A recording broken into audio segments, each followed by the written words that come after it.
और आज तक वो बेदस्तूर चीज जारी है। लेकिन पिछले 10 साल में जो चीजें बदली हैं, वहां जरूरत ही नहीं है मीडिया की कहीं। आज आप देखिए कि कोई भी संस्था मीडिया के सामने कोई तथ्य रख रही है क्या? आप मुझे बता सकते हैं कि शिक्षा मंत्रालय ने कब प्रेस कॉन्फ्रेंस की थी? आप मुझे बता सकते हैं कृषि मंत्रालय में कब प्रेस कॉन्फ्रेंस हुई थी? आप बता सकते हैं कि डिफेंस में कब प्रेस कॉन्फ्रेंस हुई थी? आप बता सकते हैं कि प्रधानमंत्री की प्रेस कॉन्फ्रेंस कब हुई थी पिछले 11 साल में? तो इन चीजों की आवश्यकता ही नहीं है, इसकी जरूरत ही नहीं है, इसलिए चुनाव आयोग का ध्यान भी इस तरफ नहीं। लड़ाई किसी एक व्यक्ति की नहीं है, ये आम आदमी की लड़ाई है। भाई मैं आपने मुझे संविधान में वोट का अधिकार दिया है और उस वोट की मेरी ताकत है, मैं किसी भी सियासी दल की सरकार ला सकता हूं, हटा सकता हूं। तो आप मेरा अधिकार भी छीन रहे हैं। ये भी लग रहा था कि विपक्ष में भी थोड़ा सा अपनी चीजों को देख के टूट सी नजर आ रही थी और विपक्ष एकजुट नहीं दिखाई दे रहा था। ये एक ऐसा मुद्दा है जिस पे विपक्ष भी एकजुट दिखाई दे रहा है और ये लड़ाई किसी एक व्यक्ति, आप तो कुछ बोल नहीं रहे हैं, आपकी वकील सरकार और सरकार के मंत्री बने हुए हैं। सुबह से आप देख रहे हैं अलग अलग चैनलों पे वकालत कर रहे हैं अलग अलग मंत्री बैठ के बाहर। बोलते हिंदुस्तान पे तमाम दर्शकों का स्वागत है। देश की राजनीति में अब वो मोड़ आ गया कि जब जनता के प्रतिनिधि इस देश में सबसे मजबूत लोकतंत्र की व्याख्या करने वाले चुनाव आयोग से सवाल करने के लिए जब सड़क पर उतरी तो लोहे के बैरिकेड्स लगा दिए गए। लोहे के बैरिकेड्स इसलिए लगा दिए गए कि आप जाकर सवाल ना कर सके और जो सवाल हैं उनका जवाब ना मांग सके। क्या ये एक लोकतांत्रिक देश में होना चाहिए? होना तो ये चाहिए था कि चुनाव आयोग खुद ही इन तमाम प्रतिनिधियों को बुलाता और कहता कि ठीक है, आपकी शंकाएं हो सकती हैं, आपके सवाल हो सकते हैं, उसका जवाब देकर हम अपने आप को निष्पक्ष साबित करेंगे क्योंकि ये अग्नि परीक्षा इस वक्त चुनाव आयोग की। क्या कुछ हो रहा है देश में? चुनाव आयोग की स्थिति क्या है? राजनीतिक हलचल क्या कहती है? हमारे साथ वरिष्ठ पत्रकार केपी मलिक साहब हैं, उनके साथ चर्चा करेंगे। मलिक साहब स्वागत है आपका। जी नमस्कार, धन्यवाद। मलिक साहब किस तरह से अब इसे पढ़ें हम कि चुनाव आयोग के दरवाजे तक पहुंचना इस देश के सांसदों को इतना मुश्किल हो गया है कि अब बैरिकेड्स कूदने पड़ रहे हैं, बसों में भरकर उनको हिरासत में लिया जा रहा है। स्थिति क्या देश में लोकतांत्रिक व्यवस्था में, भारत जैसे लोकतांत्रिक देश में इतनी खराब हो गई?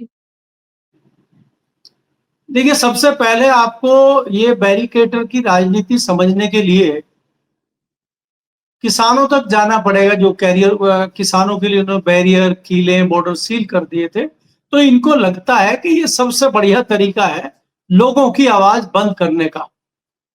लेकिन ये भूल जाते हैं कि ये फॉर्मूला हर बार नहीं चलता है। मेरे 30 से 35 साल के राजनीति जो पत्रकारिता का मेरा कैरियर है उसमें मैंने कभी नहीं देखा कि इस प्रकार से रोकने की 300 सांसद, 30 नहीं, 30 तो उन्होंने खुद बुलाए थे, 300 सांसद जा रहे हैं और आपको इस प्रकार से उनको रोकने की कोशिश करते हैं। मैंने दर्जनों से अधिक ऐसे मार्च देखे हैं जो सांसदों ने पार्लियामेंट से लेकर राष्ट्रपति भवन तक किए, लोगों ने जंतर मंतर से लेके पार्लियामेंट तक किए हैं, लोगों ने रामलीला मैदान से लेके पार्लियामेंट तक किए हैं। इस प्रकार के मार्च होते रहते हैं और पुलिस का काम होता है कि भाई उनको तरीके से साथ में चलने दें, उनके साथ कोई अनहोनी ना हो, वहां पे कोई गड़बड़ी ना हो, उसका ध्यान पुलिस रखती है, लेकिन वो मार्च में बाधा नहीं बनती। यहाँ आधा किलोमीटर से भी कम का ये एरिया है, इसमें 5 इतने भयंकर बैरिकेड बनाना, उसमें आपने देखा कई सांसद और अखिलेश यादव जैसे लोग कूदते हुए दिखाई दे रहे हैं आपको। तो ये क्या जता रहा है? अगर इतने भाई अगर आप अखिलेश यादव को भी देखते हैं, विपक्षी दल में वो छोटे नेता तो है नहीं, 37 सांसदों का प्रतिनिधित्व कर रहे हैं वो, और उनको भी बैरियर कूदने पड़ रहे हैं। तो ये जताता है कि सरकार कितनी डरी हुई है। दूसरी बात यह है कि आपको ये समझना होगा कि अब सरकार बैकफुट पे आ गई है और चुनाव आयोग सरकार की कठपुतली पहले ही बन चुका है, लेकिन अब वो जाहिर हो गया है आम आदमी को। सुप्रीम कोर्ट ने कहा था कि कुछ एजेंसियां सरकार का तोता है, अब वो तोते में मैना भी आ गई है। पहले तो कुछ गिनी चुनी एजेंसियां थी, अब चुनाव आयोग भी उसी में शामिल हो गया है और ये मैना बन गया है सरकार की, और जैसे सरकार कहती है ऐसा करता है। आप देखिए, राहुल गांधी 1.5 घंटे, सवा घंटे के लगभग की प्रेस कॉन्फ्रेंस करते हैं, एक-एक तथ्यों की जानकारी पत्रकारों को, मीडिया को देते हैं। तो आप भाई उसका जवाब दीजिए। आप मीडिया को बुलाइए, ठीक है, राहुल गांधी को नहीं आप जवाब देना चाहते, तो जिस प्रकार से राहुल गांधी ने आपसे बात करने की कोशिश की, आपने बात नहीं की, तो उन्होंने बीच वाला रास्ता निकाल के मीडिया को बुला लिया। तो आप भी मीडिया को बुला लीजिए और मीडिया के सामने दूध का दूध पानी कर दीजिए और राहुल गांधी को बैक फुट पर भेज दीजिए, क्योंकि राहुल गांधी तो झूठ बोल रहे हैं और आप तो सच बोल रहे हैं। आप तो सच का आईना दिखा रहे हैं, तो वो सच का आईना मीडिया को दिखा दीजिए और मीडिया ले जाके राहुल गांधी को दिखा देगी और राहुल गांधी से गले में उनके माइक डाल के सब सच निकाल लेगी मीडिया। आप दो तो सही। तो अगर आप इतना ही सब कुछ ठीक ठाक कर रहे हैं, तो आप डर क्यों रहे हैं? दूसरी बात, आप तो कुछ बोल नहीं रहे हैं। आपकी वकील सरकार और सरकार के मंत्री बने हुए हैं। सुबह से आप देख रहे हैं अलग-अलग चैनलों पे वकालत कर रहे हैं अलग-अलग मंत्री बैठ के। भारतीय जनता पार्टी की में प्रधान उसके जो अपने शिक्षा मंत्री हैं, शिक्षा का तो उनको पता नहीं है कहाँ चली गई, और वो भारतीय जनता पार्टी के हेडक्वार्टर में बैठ के सफाई दे रहे हैं चुनाव आयोग की। इधर सवाल उठा रहे हैं मोहन भागवत कि भाई शिक्षा और स्वास्थ्य तो आम आदमी की पहुंच से दूर हो गया है। शिक्षा, स्वास्थ्य आम आदमी की पहुंच से दूर हो गया है, वोट आम आदमी की पहुंच से दूर हो गया है, बेरोजगारी, महंगाई इतनी बढ़ गई है कि उसके हाथ से पैसा दूर हो गया है। तो सब कुछ आम आदमी को लूट लिया है आपने, और अगर उसकी कोई आवाज उठाता है तो आवाज उसकी आप बंद करना चाहते हैं। तो ये क्या चल रहा है देश में, और इसका सवाल कौन पूछेगा? इस पे आवाज कौन उठाएगा? तो ये सारी चीजें हैं जो सरकार को और चुनाव आयोग को कटघरे में खड़ा करती है। और मैं एक और बात यहाँ पे बिरजा जी आपको साथ साथ बताता चलूं, जिस प्रकार से 2024 के चुनाव के बाद ये लगने लगा था कि सरकार बहुत डरी हुई है, घबराई हुई है, और दूसरी तरफ हल्का सा ये भी लग रहा था कि विपक्ष में भी थोड़ा सा अपनी चीजों को देख के टूट सी नजर आ रही थी और विपक्ष एकजुट नहीं दिखाई दे रहा था। ये एक ऐसा मुद्दा है जिस पे विपक्ष भी एकजुट दिखाई दे रहा है, और ये लड़ाई किसी एक व्यक्ति की नहीं है, ये आम आदमी की लड़ाई है। भाई मैं, आपने मुझे संविधान में वोट का अधिकार दिया है और उस वोट की मेरी ताकत है, मैं किसी भी सियासी दल की सरकार ला सकता हूं, हटा सकता हूं। तो आप मेरा अधिकार भी छीन रहे हैं, तो मेरा अधिकार आप कैसे छीन सकते हैं? किसी एक व्यक्ति का तो है नहीं है, चाहे वो चाय की केतली लेके पैदा हुआ हो, चाहे डोकची लेके पैदा हुआ हो, चाहे सोने की चम्मच लेके पैदा हुआ हो, चाहे इंडस्ट्रीज हो, व्यापारी हो, दुकानदार हो, रिक्शे वाला हो, तांगे वाला हो, ये तो सबका अधिकार है। तो आप सबका अधिकार छीनेंगे तो फिर सब सड़क पे आएंगे। जी। मलिक साहब, क्या ये एक तरह से पहले भी हमने देखा कि किसान आंदोलन का आपने जिक्र किया, सरकार प्रेडिक्ट नहीं कर पाती है कि स्थिति क्या है। वो सोचती है कि जो उन्होंने फैसला ले लिया उसके इर्द-गिर्द अगर वो सख्ती बरतेंगे तो लोगों को मानना पड़ेगा, और ये हुआ कि एक लंबा आंदोलन चला और किसानों का जो कृषि कानून थे उनको बिल को वापस लेना पड़ा सरकार को। आखिरकार सरकार को झुकना पड़ा, मानना। क्या यही गलती चुनाव आयोग भी कर रहा है?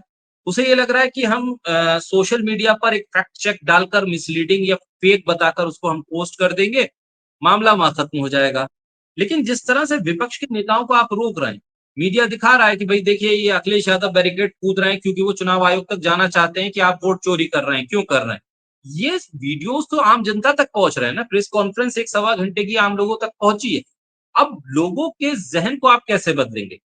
आपको अपनी निष्पक्षता साबित करनी है। अब सवाल ये नहीं है कि वोट चोरी कैसे हुई, कितनी हुई। अब तो सवाल ये है कि अगर चुनाव आयोग निष्पक्ष है, तो सामने आकर चुनाव आयोग के प्रवक्ता क्या कर रहे हैं? स्पोक्स पर्सन है बाकायदा तौर पर चुनाव आयोग में, तो वो क्यों नहीं आकर मीडिया को ब्रीफ करके ये बता देते हैं किसी डिबेट में बैठ के कि भाई ये पॉइंट्स हैं, आप ये पॉइंट्स इसलिए गलत हैं। एक एक मीडिया से कोऑर्डिनेट करवाकर, एक शो करवाकर आप बाकायदा तौर पर उसे रिजेक्ट कर सकते हैं। ना कि जैसा कि आप बता रहे हैं खुद कि बीजेपी के प्रवक्ता डिफेंड करें चुनाव आयोग को। क्या ये गलत ट्रिक पर जा रही है चीजें? लग रहा है कि हम दबाकर चीजों को खत्म कर देंगे, बल्कि इससे तो और विपक्ष मजबूत होता जा रहा है, करीब आता जा रहा है, और वो एक तरह से जो भूल चुके थे ना सड़क पर उतरना विपक्ष के नेता, जिसको लेकर क्रिटिसाइज बार-बार किया जाता था, वो दोबारा से चीजें पटरी पर आ रही हैं। देखिए, जिस प्रकार से आप चुनाव आयोग की बात कर रहे हैं कि चुनाव आयोग के पास प्रवक्ता भी होते हैं, चुनाव आयोग के पास किसी भी संसाधन की कमी नहीं। चुनाव आयोग के पास इस प्रकार के प्रतिनिधिमंडल आते रहे हैं। वो अपनी मुलाकात भी करते हैं, अपना ज्ञापन भी देते हैं, अपने सवाल भी पूछते हैं, नाश्ता भी करते हैं। और हम जैसे लोग जो उनको कवर करने जाते हैं, हम लोग भी नाश्ता करते हैं। पूरा कॉन्फ्रेंस हॉल है जिसमें 200 से 250 300 लोग बैठ सकते हैं, चुनाव आयोग के अंदर है। वहां पे मीडिया भी जाता है, वहां पे तमाम लोग आके अपनी बात रखते रहे हैं। ये कोई पहली बार नहीं है। टीएन शेषन के जमाने से तो मैं कवर कर रहा हूं और मैं देख रहा हूं, और आज तक वो बेदस्तूर चीज जारी है। लेकिन पिछले 10 साल में जो चीजें बदली हैं, वहां जरूरत ही नहीं है मीडिया की कहीं। आज आप देखिए कि कोई भी संस्था मीडिया के सामने कोई तथ्य रख रही है क्या? आप मुझे बता सकते हैं कि शिक्षा मंत्रालय ने कब प्रेस कॉन्फ्रेंस की थी? आप मुझे बता सकते हैं कृषि मंत्रालय में कब प्रेस कॉन्फ्रेंस हुई थी? आप बता सकते हैं कि डिफेंस में कब प्रेस कॉन्फ्रेंस हुई थी? आप बता सकते हैं कि प्रधानमंत्री की प्रेस कॉन्फ्रेंस कब हुई थी पिछले 11 साल में? तो इन चीजों की आवश्यकता ही नहीं है, इसकी जरूरत ही नहीं है, इसलिए चुनाव आयोग का ध्यान भी इस तरफ नहीं। दूसरी बात आप जो कर रहे हैं किसान आंदोलन की, ये बिल वापस लेने पड़े थे, वो बिल वापस इतनी आसानी से नहीं लिए थे। 750 के लगभग किसानों की शहादत हुई थी। गर्मी सर्दी बरसात में किसान 13 महीने बॉर्डर पे बैठे रहे थे, मजबूती के साथ डटे रहे थे। तमाम शाम दाम दंड भेद इन्होंने उनके साथ करने की कोशिश की थी। उनको नक्सली बताया था, उनको खालिस्तानी बताया था, उनको पता नहीं किस प्रकार से तोड़ने की कोशिश की थी। राकेश टिकैत को जिस प्रकार से भारतीय जनता पार्टी के गुंडों ने बॉर्डर पे घेर लिया था, वो भी आपको याद होगा। तो इन्होंने तमाम हथकंडे अपनाए थे, और जब वो इनके हथकंडे नहीं चले, तब इनको बिल वापस लेने पड़े थे। आज भी ये चाहे चुनाव आयोग का मामला हो, चाहे दूसरे मामले हो, उन्हीं हथकंडों को अपनाने की कोशिश कर रहे हैं। लेकिन अब ये हथकंडे चलेंगे नहीं। ये इसलिए नहीं चलेंगे कि जैसा कि आज अगर आप देखें, गिरफ्तारी के बाद जब उनको रिहा कर दिया गया राहुल गांधी को, और तमाम सांसद पार्लियामेंट में पहुंचे हैं, तो पत्रकारों से बात करते राहुल गांधी ने कहा कि अब ये लड़ाई सियासी लड़ाई या राजनीतिक लड़ाई या किसी कांग्रेस की लड़ाई नहीं रह गई है। अब ये लड़ाई आम आदमी की लड़ाई है, और इस लड़ाई को आगे तक लेके जाना ही पड़ेगा। और मेरा तो सुझाव है कि चाहे तमाम विपक्षी दल हो, चाहे सहयोगी दल हो, इनको सबको एक साथ सामूहिक इस्तीफा देकर सड़कों पर उतरना चाहिए। और जैसे ही आप सड़कों पर उतरेंगे, ये आम जनता जिनके वोटों की चोरी हो रही है, ये सब लोग आपके साथ खड़े हुए नजर आएंगे, और बैकफुट पे आना पड़ेगा सरकार को भी और चुनाव आयोग को। लेकिन ये बड़ा दिल दिखाते हुए और बड़ी हिम्मत दिखाते हुए विपक्षी दलों को करना पड़ेगा, क्योंकि आप ये भी जानते हैं कि सियासी दलों में भी किस प्रकार के लोग होते हैं। वो भी कई लोग दूध के धुले हुए नहीं होते हैं, तो उनके यहाँ भी कुछ गड़बड़ियां होती हैं।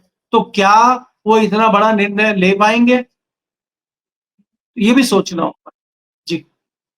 मलिक साहब, जो ये स्थिति है, अब ये मामला सड़क पर आ गया, अब सड़क पर आ गया है, और इस सड़क पर आने के बाद आपको क्या लग रहा है, ये आंदोलन की रूपरेखा अब आगे क्या हो सकती है? क्या शायद चुनाव बहिष्कार तक क्या स्थिति पहुंच सकती है? क्योंकि जब इलेक्टोरल का जो वोटर लिस्ट है, आपकी गड़बड़ियां वहां से हैं, वहां पर अभी तक ईवीएम को लेकर सवाल थे, लेकिन ईवीएम तक तो बात बाद में पहुंचेगी ना, पहले तो वोटर लिस्ट ही आपकी गड़बड़ है।